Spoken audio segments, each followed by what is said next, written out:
Basically the same thing as the first one, but they hate oil now.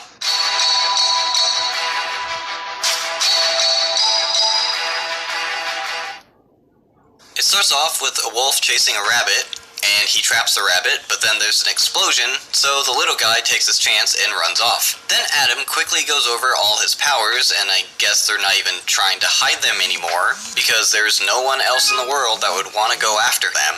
And I guess all the animals are just allowed to live there still. Seriously, how are they getting away with this in a 2-bedroom house in the middle of the city? My mom can't talk to animals. Well, at least that's clarified.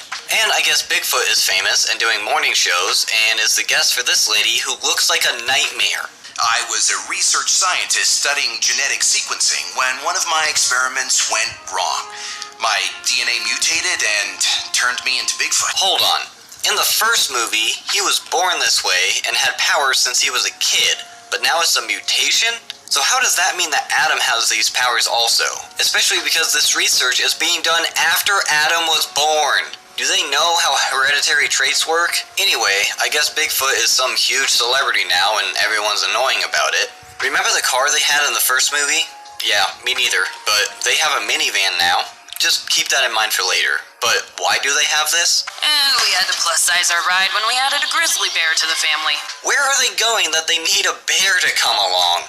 And Bigfoot meets this agent for the first time at the morning show, and yet he has already made cardboard cutout promotions, clothing merchandise, and a virtual reality video game in about 12 hours. But Bigfoot says no to all of it, because he wants to use his fame for something more meaningful. He then gets a letter from some couple in Alaska about how an oil company, Extract, got a government contract to extract oil in some area there, and want his help to stop them. And he decides, sure, why not, and Adam gets mad about it, but he just goes anyway. So, after some useless documenting and an annoying moose that just keeps coming back for some reason. And he only ever says one thing. Get off my land! But Bigfoot finally finds the couple and Arlo, and why are these two dressed in bear pajamas? No wonder no one's taking them seriously. I wouldn't take people dressed like this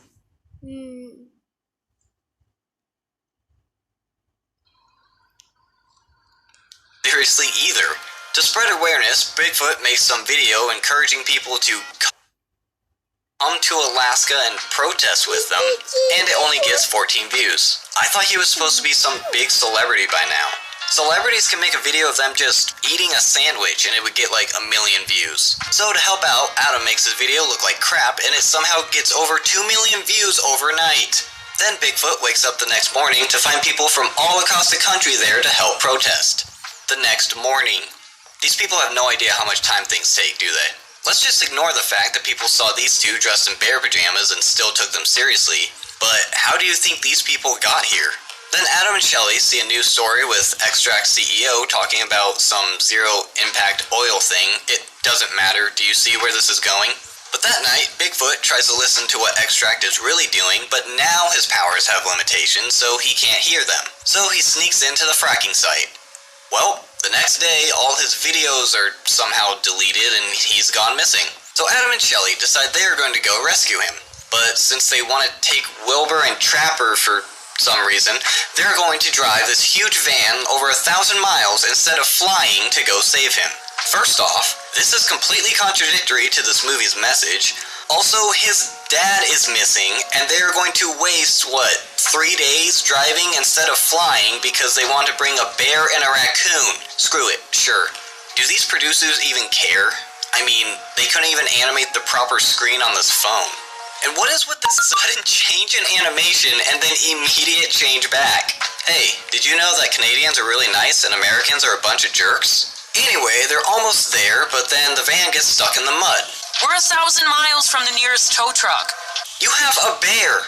Why can't he just push the van out of the mud? But Arlo's randomly in this ghost town and finds them, and he tells them that all the protesters left since Bigfoot's missing.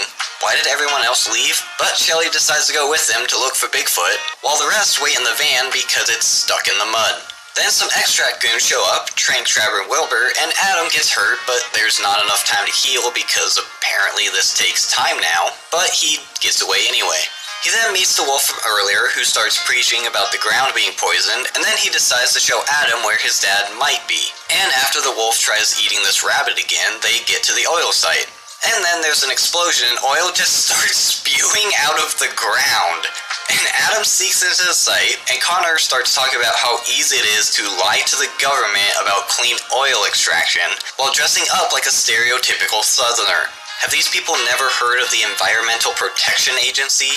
The government group solely made to protect the environment and oversees environmental regulations for oil sites? Good God. And apparently fracking is done with a bomb that explodes and forces oil to the surface, flooding the entire area, which is not how fracking works. Because fracking is using a combination of water, sand, and chemicals under high pressure to expand the ground so that oil can be extracted from it, not forcing it to the surface. I didn't know any of this before, and I only did about 5 seconds of research to figure it out. Look, I don't care if you want to have an environmental message in your kids' movie, but don't just make stuff up about it. Anyway, after getting evidence, Adam leaves but is stopped by Arlo. And since he's too dumb to realize Arlo is working for Extract, he gets captured. You hippies are so trusting. Why is everyone referring to the protesters as hippies now? What is happening? Oh, whatever. Anyway, once Wilbur and Trapper wake up, now they decide that Wilbur can push the damn van out, and the stupid moose comes back and chases them away, and they crash the van. And Arlo brings Adam to Connor, and he starts monologuing about how being an oil man means you don't care about the environment and that he's fine with destroying the ecosystem to get oil. Again, he has a government contract, and the EPA would not allow any of this. He then pushes Adam down a mine shaft, and Arlo pushes a minecart down it. Oh my god. Even Connor's like, what the hell, man? Anyway, he finds his parents. Just a quick side note, why did they strip Bigfoot's vest off him? He had it when he was captured. But Extract then lowers their fracking bomb, and why is this huge stop button on this thing? Then there's a scene of these three going through the tunnels while drones chase them. And since Connor is as sick of this crap as I am, he moves the detonation from 24 hours to 10 minutes, but I don't know why it was so long to begin with.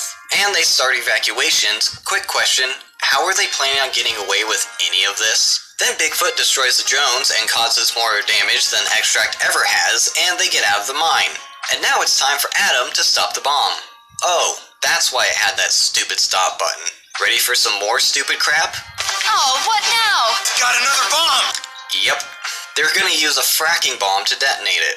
So freaking Riz here hits them with the van, and the bomb flies in the exact path into the fracking hole, but Bigfoot stops it and then throws it into the air. And conveniently, in comes the news and cops. You're going to jail. What is he going to jail for? He has a government contract, so everything he did was government approved. Well, at least they didn't do something stupid like make this wolf a vegetarian now. There, movie, I gave you a compliment. Point is, I saved the day. Fine, Wilbur helped too, and Adam, I guess, but it was mostly me. I thought she couldn't understand the animals. How did she know to do this? I really hate this movie. It's somehow worse than the first one with its ridiculous events and just misinformation about how oil extraction is done and pretends like there's no environmental regulations at all. Like I said, I don't care that it has an environmental message. Protecting the environment is important and needs awareness, but don't just make stuff up to get your message across. I only needed to do about 5 seconds of research to figure out how fracking is really done and the regulations behind it. The voice acting in this one is terrible. Mainly because none of the main actors from the first movie came back, which kind of makes me wonder what the point of making this is. I mean, Adam sounds like a 30-year-old woman, probably because he's voiced by one. Bigfoot has a flat voice that sounds like a robot half the time, and Shelly is okay until she tries to sound worried or scared, and then it just sounds ridiculous. Wilbur and Trapper's new voice actors at least kind of sound like the originals. The animation is a bit worse than the first movie. You can definitely tell it had less of a budget than the first one. And this is especially apparent with Wilbur's character design and when the characters are wet, but overall it's not terrible. At least they only played that annoying song from the first movie once in the beginning, and the music is a little bit better than the first movies. If nothing else, at least I learned a little bit about fracking. Not from this movie though. Don't forget to do the YouTube stuff, and thanks for watching.